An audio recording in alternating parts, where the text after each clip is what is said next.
মই চাওক গোটেই সিদ্ধান্তটো ল'ব শিৱসাগৰৰ ৰাইজে।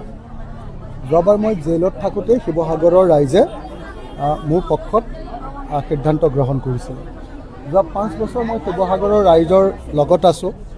অসমবাসী মানুহৰ হৈ মাত মাতিছোঁ, শিৱসাগৰৰ মানুহৰ হৈ মাত মাতিছোঁ আপোচবিহীনভাৱে। তদুপৰি মই শিৱসাগৰৰ উন্নয়নৰ কাৰণে এটা আঁচনি আনিবলৈ চেষ্টা কৰিছোঁ। এতিয়া যি সময়ত মই অসমৰ আটাইতকৈ সৰব বিধায়ক ৰূপে কাম কৰিবলৈ চেষ্টা কৰিছোঁ, যি সময়ত মই বিৰোধী বিধায়ক হৈও অসমৰ ভিতৰতে আটাইতকৈ বেছি প্ৰজেক্ট আনিবলৈ চেষ্টা কৰিছোঁ, সেই সময়ত মই নাভাবোঁ যে শিৱসাগৰৰ ৰাইজে অখিল গগৈক বাদ দি কোনোবা থাওৰা বিধানসভা সমষ্টিৰ পৰা কোনোবা কুশল দুৱাৰী বা জয়ন্ত হাজৰিকাক ইয়ালৈ মাতি আনিব, বা আমগুৰি বিধানসভা সমষ্টিৰ প্ৰাক্তন বিধায়ক প্ৰদীপ হাজৰিকা ডাঙৰীয়াক ইয়াত ভোট দিব, মই নাভাবোঁ। সেইকাৰণে মোৰ কাৰণে মই নিশ্চিন্ত হৈ আছোঁ যে শিৱসাগৰৰ ৰাইজে সঠিক সিদ্ধান্ত গ্ৰহণ কৰিব। শিৱসাগৰ এখন ঐতিহাসিক ঠাই, ইয়াত শিক্ষিতৰ হাৰ অসমৰ ভিতৰতে সৰ্বাধিক, গতিকে যিহেতু শিক্ষিতৰ স্থান অসমৰ ভিতৰতে আটাইতকৈ বেছি আৰু গুণোৎসৱতো সদায় অসমৰ ভিতৰত 1 নম্বৰ হোৱা জিলা, গতিকে মই নিশ্চিত যে এই শিক্ষিত শিৱসাগৰ, ঐতিহাসিক শিৱসাগৰ, অসমৰ জাতীয়তাবাদৰ প্ৰাণকেন্দ্ৰ শিৱসাগৰৰ ৰাইজে জাতীয়তাবাদী দল ৰাইজৰ দলৰ সভাপতি অখিল গগৈকে ভোট দিব।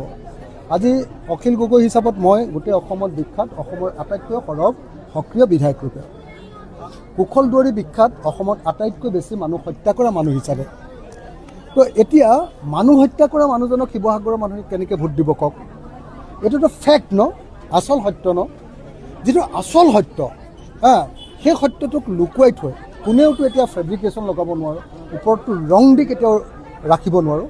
সেইকাৰণে মই ভাবোঁ, মই সেইকাৰণে শিৱসাগৰৰ ৰাইজক কওঁ যে মই যোৱা 5 বছৰৰ বিৰোধী দলৰ বিধায়ক হিচাপে যেটা ডাঙৰ প্ৰজেক্ট আনিলোঁ, ৰংঘৰ প্ৰকল্প, Tai museum, circuit house, district stadium, টাউনৰ খোৱা পানী যোগান, আৰ্বান ৱাটাৰ ছাপ্লাই স্কিমৰ কাৰণে 70 কোটি টকা, গাঁৱৰ পানী যোগানৰ কাৰণে কেইবাশটা পানী যোগান আঁচনি, বানপানী আৰু গৰাখহনীয়া নিয়ন্ত্ৰণৰ কাৰণে 205 কোটি টকাৰ প্ৰজেক্ট, 122 কোটি টকাৰ BG ৰোড, 102 কোটি টকাৰ আপোনাৰ বৰালি নিৰ্মাণ, এই আটাইবিলাক প্ৰজেক্ট লোৱাৰ পাছত আৰু মানুহেতো নিজে হিচাপ কৰিব যে যোৱা 20 বছৰত প্ৰদীপ হাজৰিকাই আমগুৰি সমষ্টিত কি কৰিছিলে, যোৱা 10 বছৰত আপোনাৰ কুশল দুৱাৰী বা আপোনাৰ জয়ন্ত হাজৰিকাই তেওঁ থাওৰা MLA হৈ কি কাম কৰিছিলে, সেইটোতো হিচাপ ৰাখিব ন।